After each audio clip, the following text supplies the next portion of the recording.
Is it just me, or is that scene where Adam is dropping in the most flamboyant way ever to announce his tournament? Am I the only one who got Seto Kaiba impressions when he first announced his little tournament in season 2 of Yu-Gi-Oh, where you just have to one-up everyone else? Most people send out a notification, something on social media, but characters like Seto Kaiba or Adam, they have to drop in on a helicopter or parachute down, they gotta make an entrance, and it cracks me up in an episode that generally made me pretty depressed. If anything, even if you weren't the biggest fan of last week's kind of slice of life downtime episode, you're going to really appreciate it after this episode. I mean, I love last week's episode. I thought it was a great midway break, give us time to decompress. And this episode punches us with a freight train, making sure you understand depression is around every corner. Reki and Langa were always going to kind of have like a breaking up point in their friendship, and this was the episode that kind of did so. Do I think it will last all the way till episode 12? No. But do I think for a few episodes there will be a giant wedge between these two? Yes. The idea of someone like Reki, who's been boarding his whole life, while yes, he's been doing it casually, if we look at episodes 1 and 2, we say he's a good skateboarder. But someone like Langa, who's been snowboarding since he was 2, he has skills that allow him to transition into something like skateboarding and take things that most skateboarders won't attempt to do or think to do because he has that extra experience that they don't, and they are a very similar sport even if they are different. He is progressing in 2 months in such a way that now Reki can't even keep up with him. The idea of jealousy is pretty natural. Not only that, it's the fear of like, why would you ever want to go up against someone like Adam? And it really puts into perspective the difference in their skill. Not only the fact that in 2 months he went from not being able to stand on a skateboard without being taped on it to now able to do jumps that Reki himself can't even begin to imagine because that's not the type of stuff he's been doing his whole life. The fact that Langa's excited to go up against someone like Adam where he's fearful of his life, it really does shake everything. And I really don't think Langa's doing anything wrong. It's not like he was going behind Reki's back. He was trying to say, hey, Adam appeared, I didn't go out of my way to see Adam. He's announcing this tournament. He gets mad, kind of boards off, and then at the very end he waits in the rain saying like, I do want to do this, but I'm not going to go behind your back because I made a promise to you that I wouldn't go up, but this is something I want to do. You gotta understand, bro, right? It's fun to go up against someone who's insanely skilled and they just kind of have a falling out. It's something that depression intensifies is the best way to say it. It's one of those episodes where this needs to happen because for the first 5 episodes they did a great job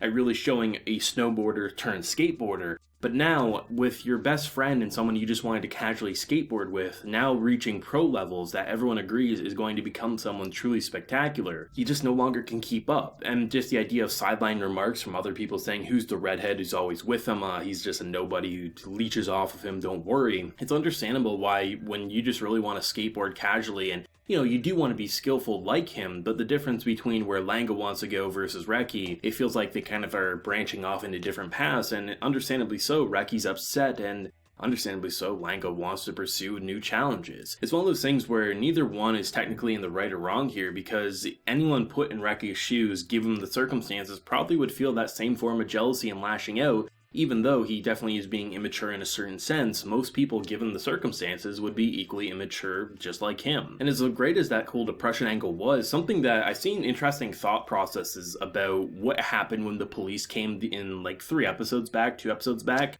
where the cops came when they were having their skateboard match with Langa versus Adam and then it got cut off short. Some people are saying, what about the man who's always tagging along with Adam? Apparently it's his secretary. What if he's the one who called the cops? And after this episode, I completely agree with that thought process. So we're seeing that all the corruption within this family and business, it's kind of turning on its head. People are getting arrested and it's all going to link back up to Adam.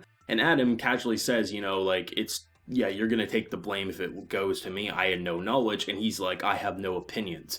This is apparently a guy who's literally lived his life serving this family to the point that he firmly believes that Adam, from my understanding anyway, needs to be someone a lot more mature. We see in the flashback his board got burned, and while I don't think he's going that extreme, I could definitely see him being the type of character who slowly shows his opinions in the form of tipping off the police that Adam is skateboarding, forcing him to remove himself from the match so he can focus more on business sides rather than being an immature adult from his perspective.